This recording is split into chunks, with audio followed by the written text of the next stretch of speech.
ॐ उपत्वाग्ने दिवे दिवे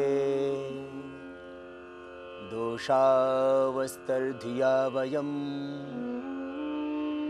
नमो भरन्त हेमसि। ॐ शान्तिः शान्तिः शान्तिः।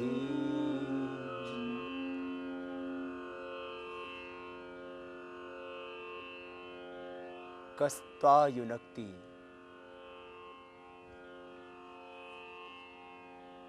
कस्मै त्वायुनक्ति सत्त्वायुनक्ति तस्मै त्वायुनक्ति कर्मणेवाम वेशायवाम। तेरा जन्म किसके लिए हुआ है? तो कौन है? कहां से आया है? कहां तुझे जाना है? क्या तू कर रहा है? क्यों कर रहा है? बहुत सारे ऐसे ही प्रश्न हमारे मन में उठते हैं और बिना ही समाधान के वो तिरोहित हो जाते हैं। कई जिज्ञासाएं मन में उठती हैं, उनका समाधान हम खोजने की कोशिश ही नहीं करते। तेरा जन्म एक बहुत बड़े उद्देश्य के लिए हुआ है। प्रतिदिन उठकर के मानो जिंदगी की हर भोर में, हर प्रभात में मेरा एक नया जन्म होता है और ईश्वर ने मेरा जन्म बहुत बड़े उद्देश्य के लिए किया है। मैं दीनहीन दुखी दरिद्र नहीं, मैं ईश्वर का पुत्र हूं। कस्त्वायुनक्ति सत्त्वायुनक्ति। इस धरती पर हमारा जन्म एक बहुत बड़ा प्रयोजन है। जीवन का लक्ष्य इसलिए छोटा नहीं बनाना, जीवन का लक्ष्य बहुत बड़ा निर्धारित करना। बहुत बड़ी तैयारी के साथ तेरे परमात्मा ने तुझे इस धरती पर भेजा है। बहुत बड़े उद्देश्य के लिए तेरा यह जन्म हुआ है। तेरे ऊपर बहुत बड़ा दायित्व है, राष्ट्र का, धर्म का, संस्कृति का, मानवीय मूल्यों की स्थापना का। तुम दुनिया के प्रथम व्यक्ति हो सकते हो हर एक क्षेत्र में जिसमें तुम चाहो। तुम बहुत बड़े डॉक्टर हो सकते हो, बहुत बड़े साइंटिस्ट हो सकते हो, तुम एक बहुत बड़े व्यापारी हो सकते हो, तुम एक बहुत बड़े अधिकारी हो सकते हो, तुम सामाजिक सेवाओं के क्षेत्र में प्रथम व्यक्ति हो सकते हो। तुम्हारे भीतर प्रबल इच्छा शक्ति, अदम्य साहस, निरंतर संघर्ष करने की क्षमता, अपने लक्ष्य की ओर निरंतर आगे बढ़ने की ऊर्जा, आपका आत्मविश्वास, सम्यक दृष्टि, बाधाओं से न घबराना, निरंतर जीवन में आगे बढ़ते रहना। तेरे प्रभु ने तुझे अपार क्षमता दी है, तेरे भीतर अनंत ज्ञान दिया है, तेरे भीतर असीम संभावनाएं हैं, अनंत प्रतिभाएं हैं। ये योग, ये अध्यात्म, ये ध्यान, ये जीवन के सारे उपक्रम, ये अध्ययन, ये साधना, ये स्वाध्याय, ये सत्संग, ये सब का सब तेरे भीतर की प्रतिभा को जगाने के लिए। इसलिए उत्तिष्ठत जागृत पराप्य वरान निबोधत। उठ, जाग। महर्षि स्वामी दयानंद तुझे जगा रहे, स्वामी विवेकानंद तुझे जगा रहे, महात्मा बुद्ध तुझे जगा रहे। उन्होंने बुद्धत्व पाया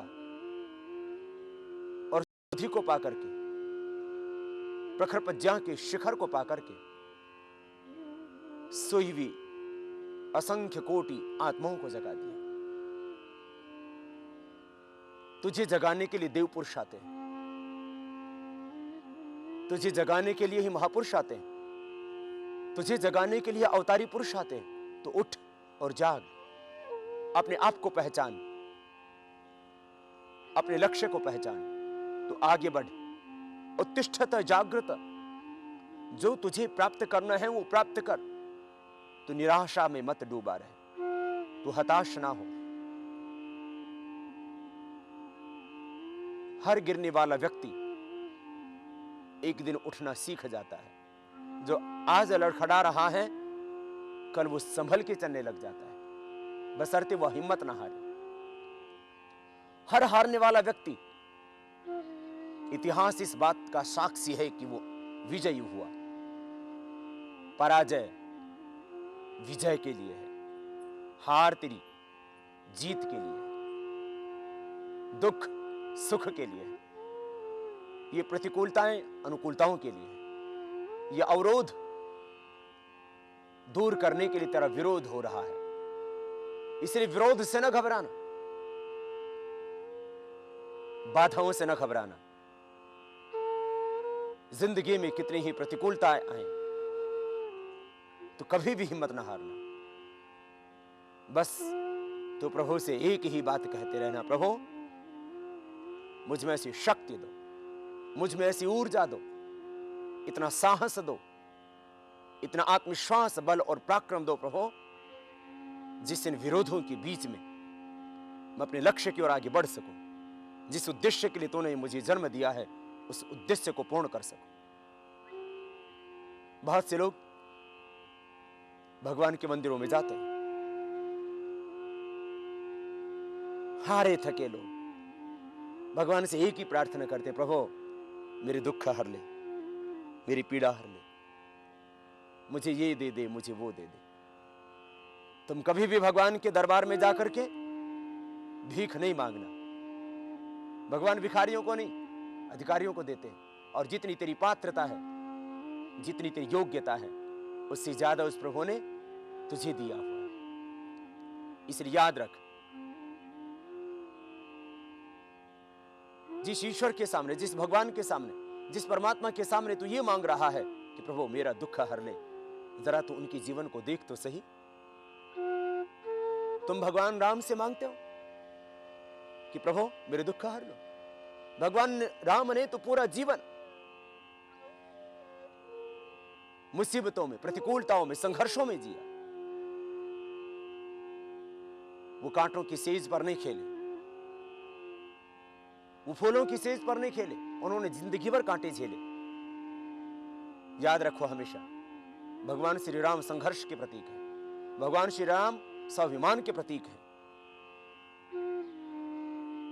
भगवान श्री राम का चरित्र हमें सबसे प्यार करने की शिक्षा देता है। भगवान श्री राम का आदर्श एक सच्चे मातृभक्त पितृभक्त का जीवन। भगवान श्री राम का चरित्र हमें हमेशा अपने लक्ष्य की ओर आगे बढ़ने के लिए, अपने स्वाभिमान की लड़ाई लड़ने के लिए, निरंतर जीवन में संघर्ष करने के लिए प्रेरणा देता है। राष्ट्रीय स्वाभिमान है भगवान श्री राम। वो प्रेम और करुणा की प्रतिमूर्ति है श्री राम। वो धैर्य की प्रतिमूर्ति है श्री राम। वो राज्याभिषेक और वनवास में अंतर न करने वाली प्रतिमूर्ति है श्री राम। इसलिए तुम राम के उपासक होकर के उनके चरणों में यह मांगते हो कि प्रभु दुख हर लो। तुम भगवान श्री कृष्ण के दरबार में जाकर के मांगते हो कि प्रभु मुझे बंधन से मुक्ति दिला दो। बंधन में ही सृजन है, ये याद रखना। और भगवान श्री राम, भगवान श्री कृष्ण का तो जीवन इस बात का प्रमाण है। भगवान श्री कृष्ण जिनका जन्म ही कारावास में हुआ, जिन्होंने जिंदगी भर संघर्ष झेले, उनसे तुम ये मांग रहे हो कि प्रभु बंधन से मुक्ति दिला दो। तुम प्रभु से सदा इस बात को मांगना, प्रभु कितने ही दुख आए, कितने ही प्रतिकूलताएं आए, उनमें मैं न घबराऊं, इतनी शक्ति दे दो। महर्षि स्वामी दयानंद जी से किसी ने प्रश्न किया कि क्या ईश्वर की उपासना करने से, पूजा करने से, उसकी आराधना करने से, उसकी भक्ति करने से क्या जो हमने कर्म किए उनका फल नष्ट हो जाएगा? हमारे पाप नष्ट हो जाएंगे? कहते हैं कभी भी नष्ट नहीं होते। पाप तो जो तुमने किए उनका फल भोगना पड़ेगा। बोले फिर ईश्वर की भक्ति क्यों करना? महर्षि स्वामी दयानंद जी उत्तर देते हैं, ईश्वर की भक्ति करने से साधक में इतनी शक्ति आ जाती है कि पहाड़ के समान दुख आने पर भी एक क्षण के लिए भी विचलित नहीं होता। क्या ये छोटी उपलब्धि है?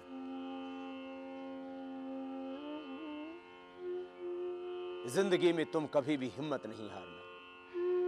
लक्ष्य मिलेगा, मंजिल मिलेगी, बाधाएं आएंगी, प्रतिकूलताएं आएंगी, अपने ही तुम्हारे सामने अवरोध पैदा करेंगे। उन सब के बीच में उत्तिष्ठता जागृत पराप्यवरान्य बोधता चरैवैति चरैवैति, तुम आगे बढ़ते रहे। क्षरस्य धारा निश्चिता दुरत्या दुर्गम पथस्तत् कवयो वदन्ति। जीवन क्षुरे की धार पर चलने के समान है, तलवार की धार पर चलने के समान है। राह फिसलन भरी है।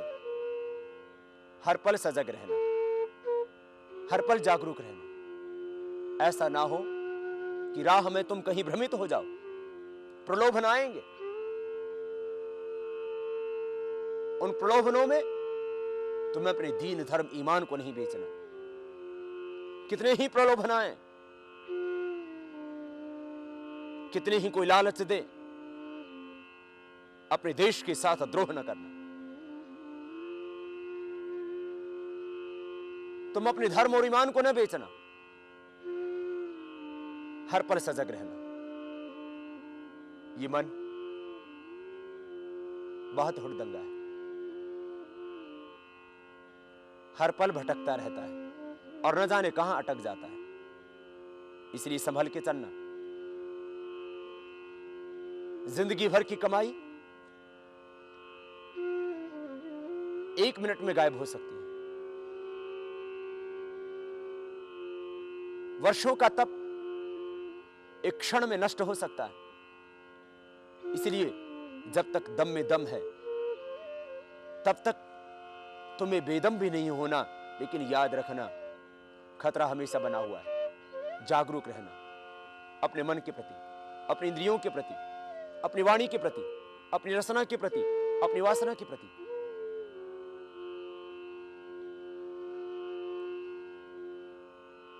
इंद्रियों को, मन को विषय रूपी चुंबक प्रतिपल खींचते रहते हैं।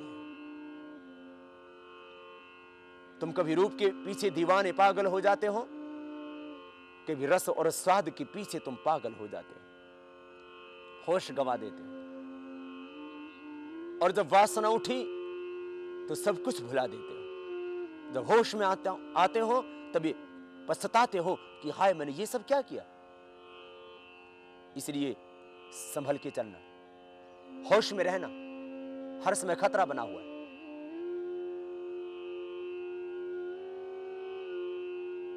संभल के देखना, दृष्टि में कहीं दोष ना आ जाए। इन आंखों से तुम भगवान को देखना। इन आंखों से किसी को घृणा और वासना की दृष्टि से न देखना। जरा संभल के चलना। कानाफूसी करके तुम्हारे घर को, तुम्हारे बहुत बड़े साम्राज्य को, तुम्हारे परिवार को कोई तोड़ सकता है। इसलिए कानों के कच्चे न रहना, गणेश जी की तरह बनना। सूक्ष्म दृष्टि, बड़े बड़े कान, सबकी सुनना, लेकिन होश में रह करके, सजग रह करके फिर विचार करना कि मुझे क्या करना है। सब बातों को सबके सामने प्रकट न करना, गणेश जी जैसा पेट रखना।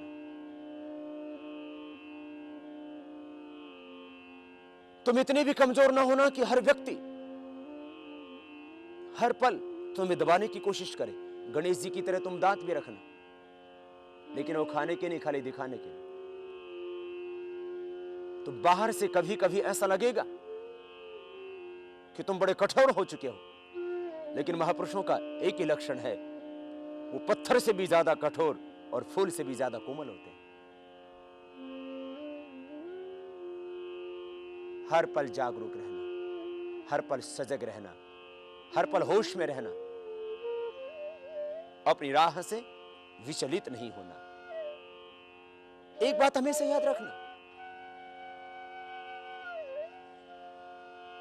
तुम भयभीत क्यों हो? तुम अपने आप को असुरक्षित क्यों महसूस कर रहे हो?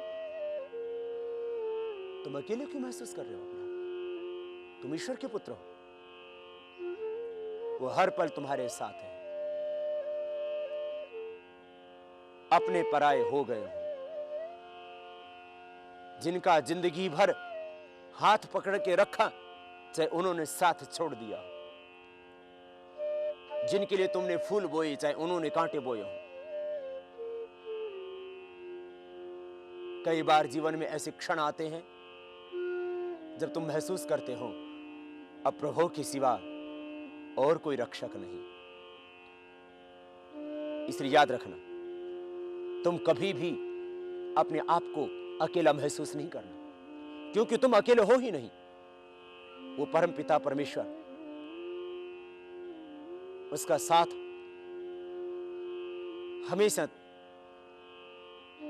तेरे साथ बना हुआ है। उसकी कृपा का हाथ, उसकी कृपा के आशीष तेरे शीश पर सदा बने हुए हैं। इसलिए तू कभी भी अकेलापन महसूस नहीं करना, तू कभी अकेला नहीं। वो परमपिता परमेश्वर सदा तेरे साथ है। तू भयभीत नहीं होना। हर पल व्यक्ति भयभीत रहता है, असुरक्षित महसूस करता है कि कुछ अशुभ ना हो जाए। तुम निर्भय होकर के जीना। विश्व की सर्वोपरि शक्ति का हाथ तेरे सिर पर है। इसलिए तू कभी भी कितनी ही बड़ी कोई साम्राज्यशाली शक्ति हो तो उससे न घबराना। सच की राह पर चलना। सत्य के रास्ते पर बाधाएं आएंगी, अपमान होगा, तुम अच्छा करोगे जमाना तुम्हें बुरा कहेगा, लेकिन फिर भी तुम ना घबराना। तुम ईश्वर के पुत्र हो, तुम वो कर रहे हो जो दायित्व तुम्हें प्रभु ने दिया हुआ। इन्हीं के कारण से अवसाद पनपता है। हर व्यक्ति ये सोचता है मैं दूसरों के लिए अच्छा करता हूं, दूसरे मेरे लिए अच्छा क्यों नहीं करते। मैं दूसरों के लिए अच्छा सोचता हूं, दूसरे मेरे बारे में अच्छा क्यों नहीं सोचते। मैं जितना करता हूं उतना प्रतिफल मुझे क्यों नहीं मिलता। तू कर्म करता जा। कर्मण्येवाधिकारस्ते मा फलेषु कदाचन कुर्वन्नवेह कर्माणि जिजी विचिच्छतं समाह एवं त्वयि नान्यथेतोस्ति न कर्म लिप्यते। तेरा काम है कर्म करना। कुछ कर्मों का फल शीघ्र मिल जाता है, कुछ कर्मों का फल बाद में। इसलिए ईश्वर की व्यवस्था, किस कर्म का फल कब देना, तू कर्म करता जा निर्भय होकर के। प्रभु की गोद में अपने आप को सुरक्षित महसूस करना। दुनिया की कोई भी ताकत तेरा कुछ न बिगाड़ पाएगी। तू कभी घबराना नहीं। अवसाद तुझे नहीं घेरेगा, निराशा तेरे जीवन में डेरे नहीं डालेगी। संशय भ्रम भय भ्रांति तेरी मिट जाएंगी यदि तू ईश्वर पर विश्वास करता है। और यही आस्तिकता। आस्तिकता अज्ञान नहीं, आस्तिकता सम्यक ज्ञान है। आस्तिकता कोई ढोंग आडंबर पाखंड नहीं। आस्तिकता का अर्थ है अपने अस्तित्व को स्वीकार करना। तू है परंतु दिखता नहीं। देह दिखाई देता है, हाथ दिखाई देते हैं, पैर दिखाई देते हैं, जीभ दिखाई देती है, लेकिन इन हाथों से काम करने वाली जो शक्ति है, बोलने वाली शक्ति, देखने वाली शक्ति, वो तो और ही, जिसको तुम देख नहीं पाते इन आंखों से। जैसे इस शरीर में आत्मा है, लेकिन उसको तुम देख नहीं पाते। जैसे शब्द है लेकिन उसको तुम देख नहीं पाते। जैसे वायु है लेकिन तुम उसको स्पर्श से जान पाते हो, देख नहीं पाते। जैसे गंध है उसको तुम सूंघ सकते हो, देख नहीं सकते। जैसे दूध में मीठा डाल दिया, दूध में घी है, दूध में घी होते हुए भी दिखता कहां है? ऐसे ही जैसे कि पानी के एक ग्लास में नमक डाल दो, उसमें दिखता नहीं है वो। ऐसे ही पूरे ब्रह्मांड में एक शक्ति है जो पूरी दुनिया को चला रही है। जैसे शरीर जड़ है ऐसी सारी प्रकृति भी जड़ है। इस जड़ प्रकृति के अंदर जो क्रियाएं हो रही हैं, तदे जति तन्नई जति तद्दूरी तद्वंत की तदंतरस्य सर्वस्य तदु सर्वास्यास्य बाह्यतः। वो परम पिता परमेश्वर, वो एक शक्ति है, वो एक ऊर्जा है, वो एक एनर्जी है, वो एक पावर है जो इस पूरे ब्रह्मांड को चला रही है। और तुझे भी वही श्वास देती है, तुझे भी वही जीवन देती है, प्राण देती है, गति देती है। तू रात को जब सो जाता है गाढ़ निद्रा में, उस समय तेरी रक्षा कौन करता है? ओ परम पिता परमेश्वर, जब तू रात को सो जाता है उस समय भी तेरे श्वासों को चलाता है। तुझे तो होश भी नहीं होता, तू कहां सो रहा है? तू राजा है या रंक, तू फकीर है या अमीर, तू स्त्री है या पुरुष, तुझे कुछ बोध ही नहीं होता। तो अपनी इच्छा से यहां नहीं आया, और एक दिन वो आता है जब एक शक्ति तुझे शरीर से खींच लेती, बुला लेती। तू जीना चाहता है, तू रहना चाहता है, लेकिन उस समय बुलावा आ जाता है। मौत के सामने बड़े बड़े योगी मौन हो जाते हैं। मौत के सामने वो सब थर थर कांपने लगते हैं जिनके सामने दुनिया कांपा करती थी। वो नेपोलियन, वो हिटलर, वो सिकंदर, जिनसे सारी दुनिया कांपती थी, मौत के सामने वो मौन हो गए। कौन देता है जीवन?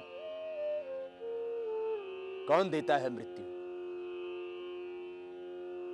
कौन सी है वो शक्ति जो फूलों को सजाती है, जो वन को सजाती है, जो कलियां आज खिल रही है, जो वृक्षों पर लताओं पर आज विविध फल लग रहे हैं। हर मनुष्य का रूप, उसकी आकृति अलग अलग है। हर मनुष्य के कर्मों का फल अलग अलग है। ये सारी जीवों की सृष्टि, ये जलचर, ये थलचर, ये नभचर, ये सूरज, ये चांद, ये धरती, ये गगन, ये पवन, ये दिशाएं किसका बोध कराती है? वही है परमेश्वर, उसी को बोलते हैं भगवान। उसके प्रति विश्वास रखना, यही है आस्तिकता। इस आस्तिकता से तेरे जीवन में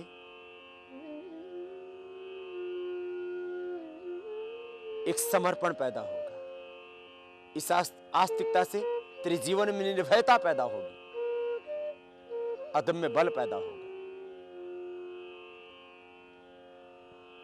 ईश्वर की भक्ति, ईश्वर की स्तुति, उसकी प्रार्थना उपासना तुम करते जाना। भक्ति का अर्थ अशक्ति नहीं है, भक्ति से तुम्हारे भीतर शक्ति आएगी। ज्ञान योग, कर्म योग, भक्ति योग की राह पर आगे बढ़ते जाना। अकर्मा दस्यु, वेद भगवान कहते हैं जो कर्म नहीं करते वो राक्षस, जो कर्म नहीं करते वो असुर है। तुम अपने कर्म से, अपने कर्तव्य के निर्वहन से ईश्वर की पूजा करना, आराधना करना, इसलिए कर्म ही पूजा है। जो ईश्वर ने तुझे दायित्व दिया है उसको निभाना। कर्म योग, भक्ति योग, कर्म करते हुए तुम उसका फल उसको ईश्वर को समर्पित करते जाने कि प्रभु तेरी शक्ति से ही कर्म करने में मैं समर्थ हुआ, इसलिए ये तुझे ही अर्पित है। कर्म में जब भक्ति का संयोग होगा तब कर्म बंधन का कारण नहीं बनेगा, कर्म सृजन का हेतु बनेगा।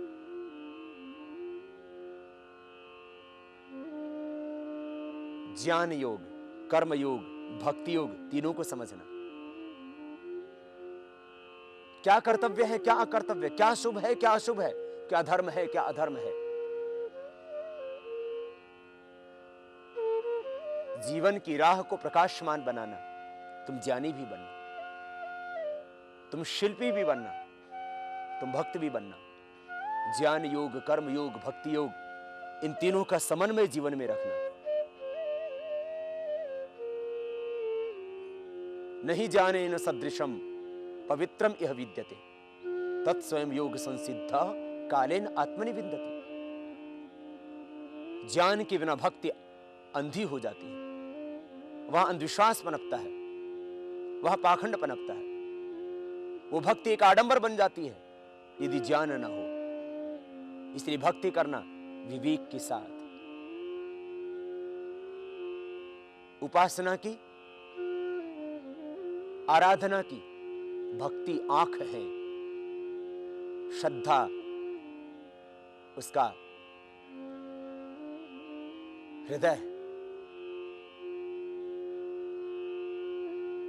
भक्ति की, उपासना की, स्तुति की यदि आंखें नहीं होंगी तो तुम अंधे हो जाओगे। भक्ति, वो उपासना, वो तुम्हारी प्रार्थना अंधी हो जाएगी, वो तुम्हें राह से कहीं भ्रमित कर देगी। इसलिए उपासना की आंखें हैं विवेक, उपासना का भक्ति है हृदय, और तुम्हारे हाथ उपासना का सृजन है। ज्ञान का, कर्म का, भक्ति का समन्वय बना के रखना, स्तुति का, प्रार्थना का, उपासना का समन्वय बना के रखना। प्रभु की स्तुति से उससे प्रीति बढ़ेगी। आखिर और किसका स्तवन करें प्रभु की सिवा? उससे कौन है बलवान? उससे ज्यादा इस धरा पर कौन है धनवान? कौन है गुणवान? ये सब रूप, ये सब रंग उस प्रभु ने इस धरती में भरे हैं, इस दुनिया में भरे हैं। ये संपूर्ण ब्रह्मांड उसी की रचना है। ये सूरज, ये चांद, ये तारे, ये नक्षत्र, ये सूर्यमंडल, उसी की महिमा है सारी। स्तुति करना प्रभु की। वही तेरा जन्मों जन्मों का सखा, युगों युगों का पिता, वह तेरी वात्सल्यमयी करुणामयी मां।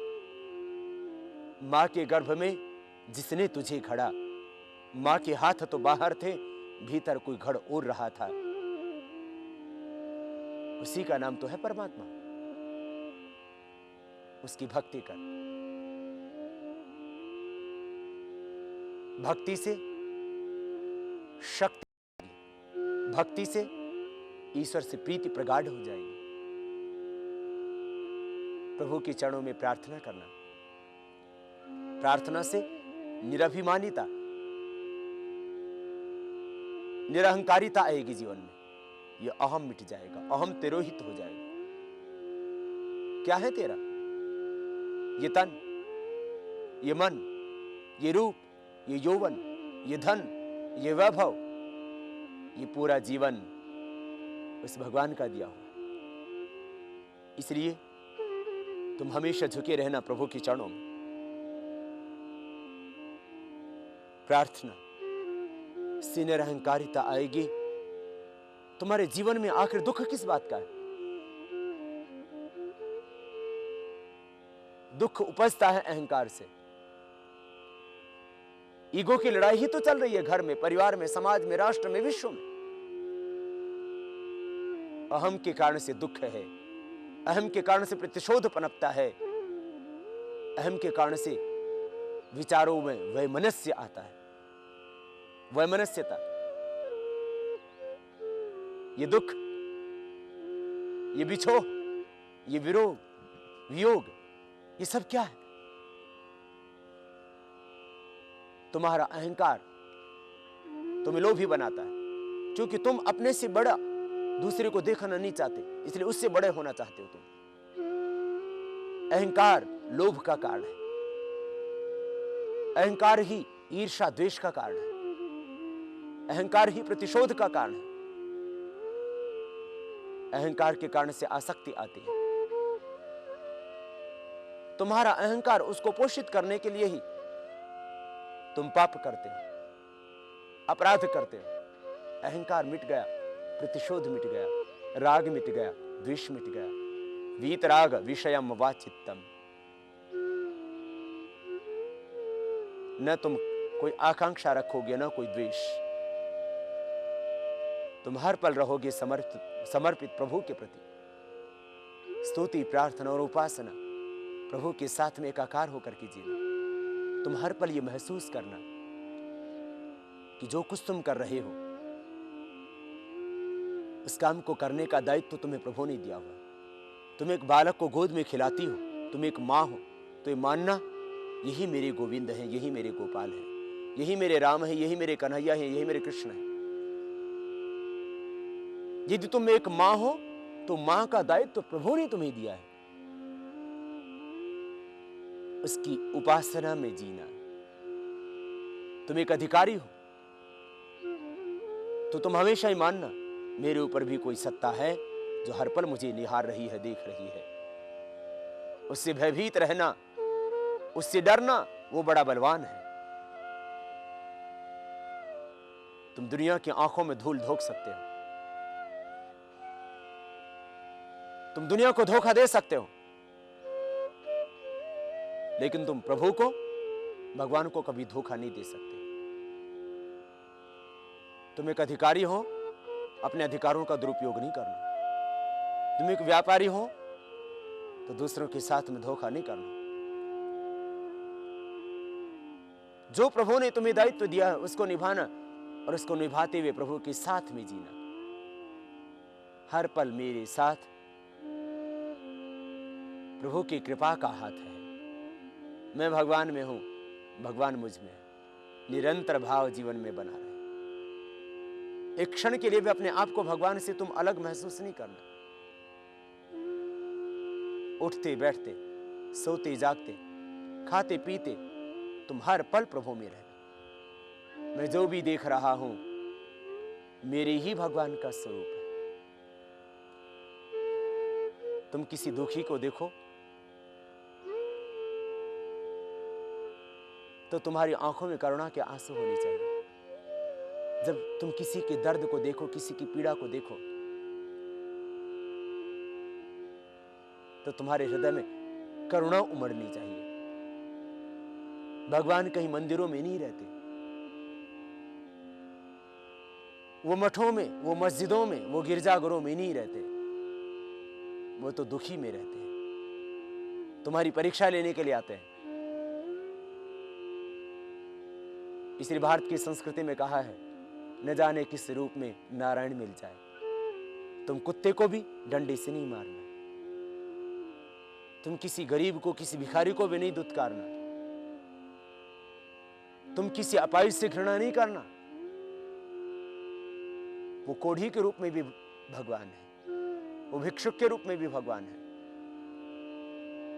इसलिए भारतीय संस्कृति में तो बोले शूकर अवतार, वराह अवतार, सर्पावतार। इस सर्प में भी तुम भगवान को देखो, तुम सुअर में भी भगवान को देखो, मछली में भी तुम भगवान को देखो, मत्स्य अवतार। फिर तुम मछली को काटोगे नहीं, क्योंकि तुम ये मानोगे कि मेरा भगवान तो मत्स्य में रहता है। मत्स्य अवतार है, वो सिंहावतार है, वो शूकर अवतार है, वो कछुए में भी वही है। सब प्राणियों में प्रभु हैं। ये अवतारों की कहानी का अर्थ है। मेरा प्रभु सर्वत्र है, वृक्षों में, लताओं में, फिर तुम वृक्षों को नहीं काटोगे बिना समय के। वृक्षों में, लताओं में, औषधियों में, पर्वतमालाओं में, नदी में, गिरी में, गह्वर में, घर में, आंगन में, पतझड़ में, वसंत में, शिशिर में, हेमंत में, हर ऋतु में वही है। सूरज में और चांद में उसी की रोशनी है। तस्य भासा सर्वम इदम विभाति। उसी की रोशनी से ये सूरज, ये चांद प्रकाशमान हो रहे हैं। इन तारों में, इन सितारों में, इस अग्नि में जो तेज है वो मेरे ही प्रभु का है। उपासना, हर पल प्रभु के भाव में जीना, हर पल भगवान में रहना। मैं सदा प्रभु में हूं, प्रभु सदा मुझ में है। दृष्टि खुल जाए भीतर की तो सृष्टि के सारे रहस्य विदित हो जाते हैं। और यदि भीतर की दृष्टि न खुले तब तक तुम्हारा जीना ही व्यर्थ है। सम्यक दर्शन, दृष्टि के बिना सब बंधन है। दृष्टि के बिना सब कुछ सोना सोना है। आंखें खुलेंगी तो हर रूप में तुम्हें भगवान दिखाई देंगे। हर जीव में, हर प्राणी में, हर पशु में, हर पक्षी में तुम उसी को देखोगे, उसी को अनुभव करोगे।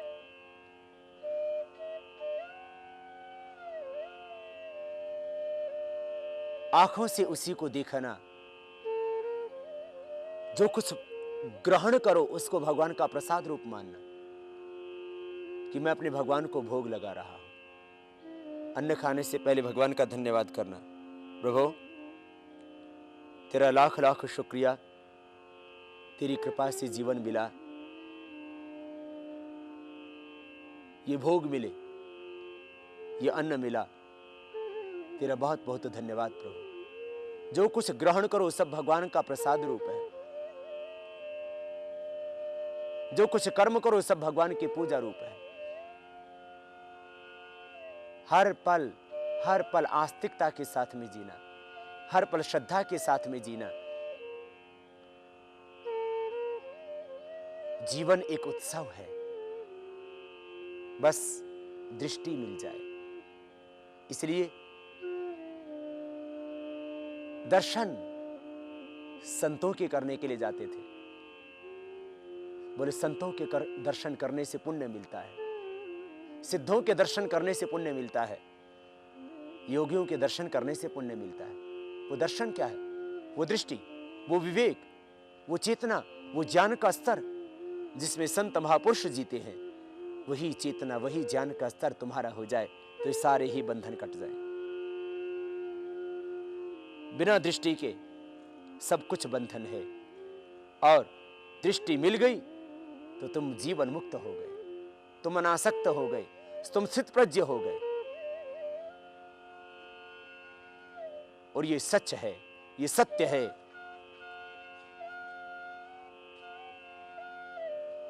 कि तुम हमेशा ही अनासक्त हो, तुम हमेशा ही अलिप्त हो। लेकिन जैसे दर्पण में तुम नहीं होते, तुम्हारा प्रतिबिंब दिखता है, ऐसे ही इस दुनिया के अंदर तुम इतने खो जाते हो कि स्वयं से विचलित हो जाते हो। तुम कौन हो ये भूल जाते हो। खुद को पहचानो, यही तो है योग। योग माने अपने अस्तित्व का बोध। योग माने जुड़ जाना अपनी चेतना से, अपने केंद्र से, अपनी आत्मसत्ता से। आत्मबोध पा करके अपने ही भीतर विराजमान उस ब्रह्म को जान लेना, यही तो है योग। फिर टूट जाएंगे सब आग्रह, छूट जाएगा सब भ्रम, मिट जाएंगी सारी भ्रांतियां। तुम जीते कहां हो? आग्रहों में जीते हो। जातियों के प्रति आग्रह तुम्हारे मन में निर्मित हो जाता है। बोले हिंदू ऐसे, मुसलमान ऐसे, क्षत्रिय ऐसे, ब्राह्मण ऐसे। आग्रह न रखना तुम जातियों के प्रति, आग्रह न रखना तुम धर्म मत पंथ संप्रदायों के प्रति।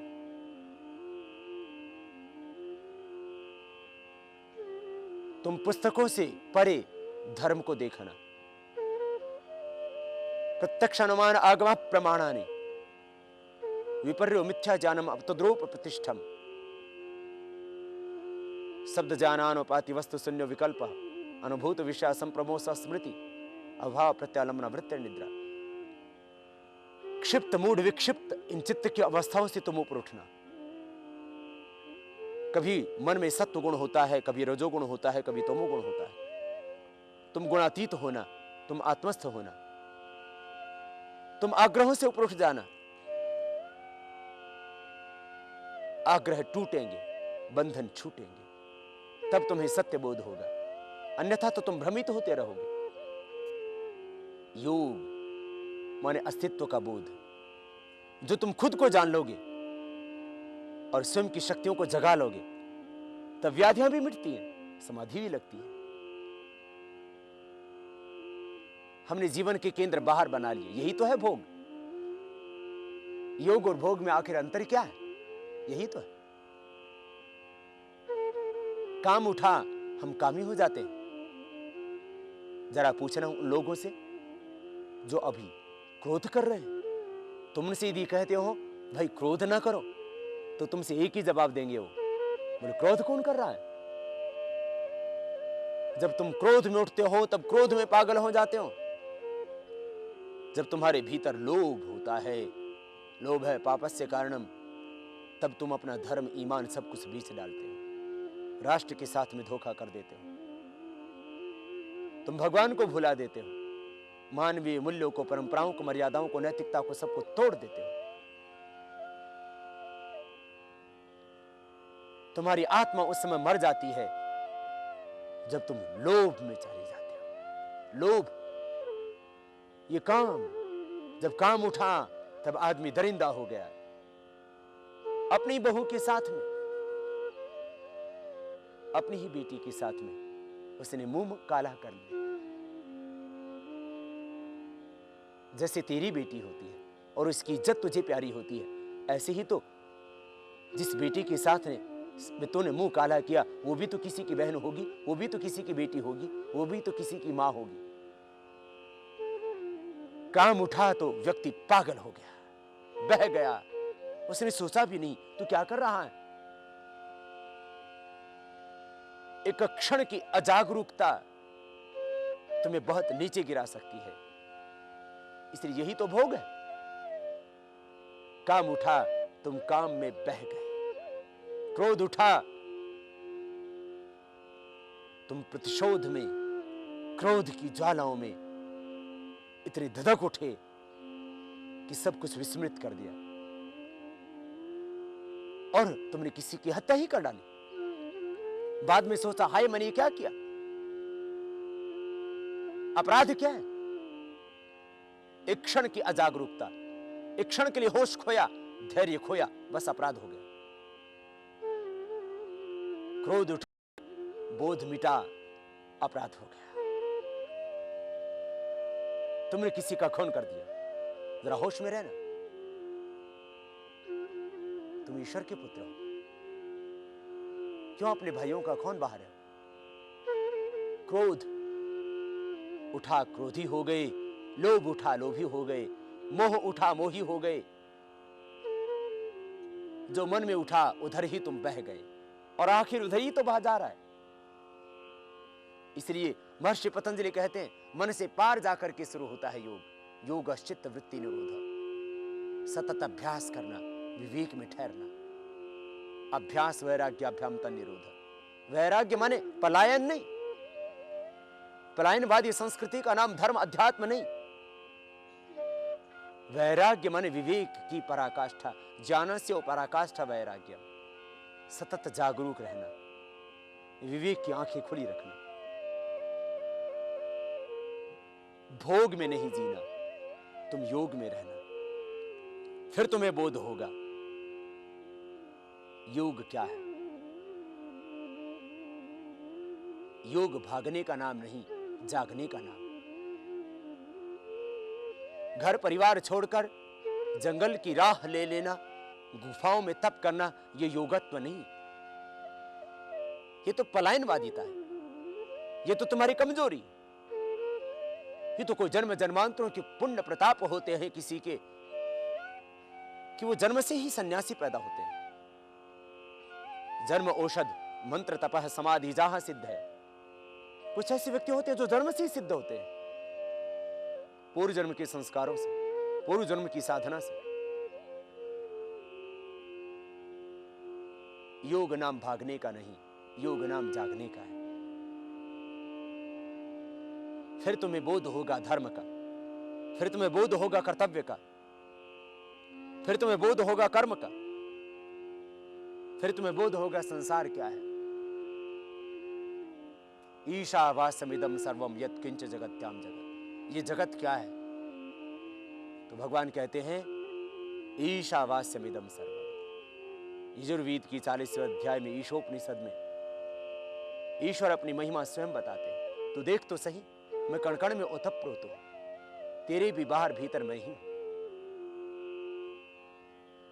बस एक बार अपने मन को विषय भोगों से हटा के देख। तेन त्यक्तेन भुंजीथा मा गृधः कस्य सिद्धनम। तुझे बोध होगा मैं कौन हूं, तुझे बोध होगा संसार क्या है, तुझे बोध होगा धर्म क्या है। हमने भ्रम को धर्म मान लिया, हमने अंधविश्वास, पाखंड, आडंबर को ही धर्म मान लिया। धर्म तो है सत्य, धर्म है करुणा, धर्म है अहिंसा। आज धर्म के नाम पर कौन बह रहा है?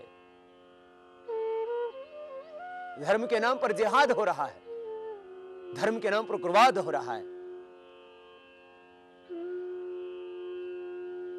महर्षि मनु कहते हैं धृति क्षमा दमोस्तेयम शौचम इंद्रिय निग्रह धीर विद्या सत्यम अक्रोधो दशकम धर्म लक्षणम। धर्म है धैर्य। जरा ठहर जाना, कुछ भी करने से पहले जरा होश में रह कर के कदम आगे बढ़ाना। ठहर जाओगे, क्रोध नहीं उठेगा, क्रोध नहीं उठेगा, झगड़ा नहीं होगा, क्रोध नहीं उठेगा, आपस में खटपट नहीं होगी, क्रोध नहीं उठेगा, आपस में नोकझोंक नहीं होगी। धैर्य से क्रोध मिट जाएगा, तुम क्षमाशील बनोगे। धृति धैर्य, हर पल धैर्य में रहो। धैर्य से सही निर्णय ले पाओगे, धैर्य से तुम भ्रमित नहीं हो जाओगे। इसलिए धैर्य धर्म का पहला लक्ष्य। धृति क्षमा, फिर तुम क्षमा कर दोगे। बलवान वो नहीं है जो बल पा करके, शक्ति पा करके दूसरों से बदला लेता है। वीर वो है, बहादुर वो है, पराक्रमी वो है जो शक्ति और सामर्थ्य पाकर के दूसरों को क्षमा कर देता है। इसलिए क्षमाशील बनना। हो सकता है तुम्हारी क्षमा को दूसरे कमजोरी समझे, लेकिन फिर भी तुम अपने धर्म को न छोड़ना। धृति क्षमा दम, इंद्रियों के ऊपर निग्रह रखना। अस्तेयम, किसी के पदार्थों की इच्छा न करना, चोरी नहीं करना। शौचम, शुचिता से जीना। तन की शुचिता, मन की शुचिता, धन की शुचिता, व्यवहार की शुचिता, वाणी की शुचिता का तो ध्यान रखना। धैर्य धर्म का पहला लक्षण, क्षमा धर्म का दूसरा लक्षण, दम मन का निग्रह ये धर्म का तीसरा लक्षण, आस्तेय चोरी न करना ये धर्म का चौथा लक्षण, इंद्रिय निग्रह इंद्रियों के ऊपर अधिकार रखना। इंद्रियारूपी घोड़े वासना रूपी पथ पर निरंतर दौड़े जा रहे हैं, तुम सावधान रहना, इंद्रियों का निग्रह करना। धीः, प्रज्ञावान रहना। सत्य, ये धर्म का सातवां लक्षण। अक्रोध, धीर विद्या सत्यम अक्रोध दशकम धर्म लक्षण। ये धर्म के 10 लक्षण हैं। धृति क्षमा दमो स्तेयम शौचम सुचिता इंद्रिय निग्रह धी विद्या सत्य और अक्रोध, ये धर्म है। बाकी सब धर्म धर्म तेरे जीवन की आवश्यकता है। धर्म वो जीवन मूल्य है, वो परंपराएं, वो आदर्श हैं जिससे देश टिका हुआ है, जिससे धरती टिकी हुई है, जिस पर जीवन का अस्तित्व टिका हुआ है, उसको तू कभी ना छोड़ना। फिर तो अभक्ष्य पदार्थों को खा ना पाएगा। शुभ क्या है अशुभ क्या है ये तुझे भीतर से बोध हो जाएगा।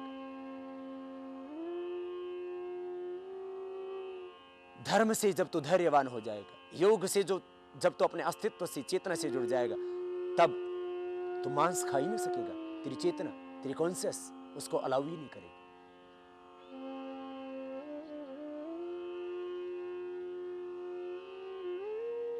भक्ष्य क्या है अभक्ष्य क्या है, मांसाहार करना चाहिए या नहीं, शराब पीनी चाहिए या नहीं, तुम किसी और से नहीं, अपने खुद के आत्मा से पूछो। शराब पी करके तुम होश में नहीं रहते। बेहोश होने का नाम योग नहीं है, ध्यान नहीं है, धर्म नहीं, अध्यात्म नहीं। जड़ता मूढ़ता का नाम धर्म नहीं, ध्यान नहीं। दूसरे जीवों का कत्ल कर देना ये धर्म नहीं।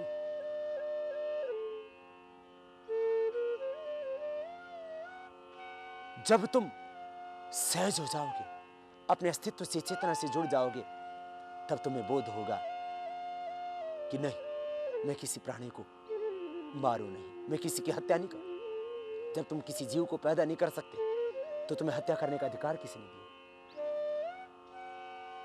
क्या तुम कभी सोचते हो जब किसी जीव को काटा जाता है, जब उसका गला रौंदा जाता है, जब उसके ऊपर तलवार चलाई जाती है, चाकू चलाया जाता है, जब उसको काटा जाता है, तब उसके भीतर क्या बीतती होगी? जब भी किसी जीव की हिंसा की जाती है, उसके भीतर एक भय पैदा होता है, वो भीतर से आतंकित हो उठता है, वो बेचारा चीखता है, चिल्लाता है, लेकिन उस मूक प्राणी की आवाज कोई नहीं सुनता। उसके साथ में आके कोई खड़ा नहीं होता, क्योंकि उसका कोई संगठन नहीं है। आदमी बकरों को, मुर्गियों को, मुर्गों को, गायों को, भैंसों को इसलिए काट देता है क्योंकि उनके कोई न्यायालय नहीं है, क्योंकि उनके कोई संगठन बने हुए नहीं है, क्योंकि उनकी कोई यूनियन बनी हुई नहीं है, क्योंकि उनकी कोई गवर्नमेंट नहीं है। आखिर जीने का अधिकार तो उनको भी है। जब तुम किसी को जीवन दे नहीं सकते तो किसी के जीवन के अस्तित्व को मिटाने का अधिकार आखिर तुम्हें किसने दिया? तुम बर्बर होकर के, बेरहमी से, तुम क्रूर होकर के, तुम हत्यारे होकर के, तुम निर्दयी होकर के जीवों का खतरा कर देते हो। तुम खुद नहीं करते, दूसरों से करवा देते हो और फिर उनका मांस खा जाते हो। तुम कैसे इंसान कहला सकते हो? तुम हैवान हो, तुम हत्यारे हो, तुम क्रूर हो, तुम निर्दयी हो। मांस खा करके आदमी बहादुर नहीं बनता, क्रूर बनता है, हत्यारा बनता है, अपराधी बनता है। तुम एक मछली, तुम एक गाय, तुम एक भैंस, तुम एक बकरा बकरी पैदा नहीं कर सकते किसी जीव को, तो तुम्हें मारने का अधिकार किसने दिया? इसलिए इंसान, तू हैवान मत बन, तू शैतान मत बन, तू बर्बर होकर के बर्बरता के साथ जीवों की हत्या न कर। तुझे सुई भी चुभती है तो कितनी पीड़ा होती है, और तू दूसरों की मौत के घाट उतार देता। इसलिए महर्षि पतंजलि कहते हैं, अहिंसा योग का पहला धर्म, अहिंसा परमो धर्म, अहिंसा परमम तप। इसलिए भगवान महावीर ने अहिंसा को उपदेश दिया, भगवान बुद्ध ने अहिंसा का उपदेश दिया। भारत के मनीषियों ने योग, धर्म, अध्यात्म में अहिंसा को सबसे पहले लिया। इसलिए तुम किसी प्राणी की हिंसा नहीं करना। ये धर्म नहीं, ये अधर्म है, ये पाप है। ये बर्बरता है, ये अमानवीयता है। तुम जैसे खुद जीना चाहते हो ऐसे ही दूसरों को भी जीने देना। शुभ क्या है ये तुम खुद की कॉन्शियस से पूछो कि जब तुम्हें मारा जाएगा धर्म क्या है? श्रूयताम धर्म सरस्वम श्रुत्वा च अवधार्यताम आत्मनः प्रतिकूलानि परेशान न समाचरे। तुम जो खुद के लिए नहीं चाहते वो दूसरों के लिए न करना। यही धर्म है, यही कर्म है, यही सत्य है। तुम नहीं चाहते कि दूसरे तुम्हें कष्ट दे, पीड़ा दे, तुम दूसरों को कष्ट और पीड़ा न देना।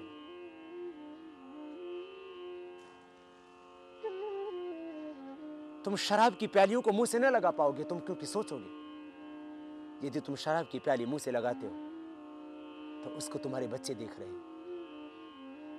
तुम यदि सिगरेट पीते हो, बीड़ी पीते हो, तंबाकू का, तुम्हारे बच्चे देख रहे हैं।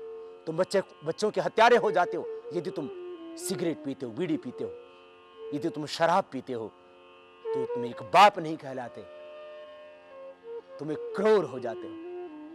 तुम बच्चों के कातिल हो जाते हो क्योंकि तुम्हें शराब पीता देख, तुम्हें बीड़ी और सिगरेट पीता देख, कल को जो मासूम तुम्हारे बच्चे हैं वो बीड़ी सिगरेट शराब पीने लगेंगे, तब क्या होगा? जब उन मासूम बच्चों को कैंसर हो जाएगा तब तुम दीवारों में सिर मारोगे, तब तुम क्या करोगे? इसलिए होश में रहना। तंबाकू खाने वालों जरा संभल के जीना। तुम क्या कर रहे हो? तुम राम और कृष्ण की संतान हो, तुम बुद्ध और महावीर की परंपराओं में विश्वास रखते हो, तुम गुरु नानक देव के आदेशों का पालन करने वाले हो, तुम वेद, कुरान, पुराण, बाइबल के ऊपर विश्वास रखने वाले हो। तुम क्या कर रहे हो? किसी की हिंसा न करना, तुम शराब की प्यालियां होठों से न लगाना, तुम्हें तंबाकू का सेवन न करना। मैं तो कहता हूं कि जो तंबाकू पीते हैं,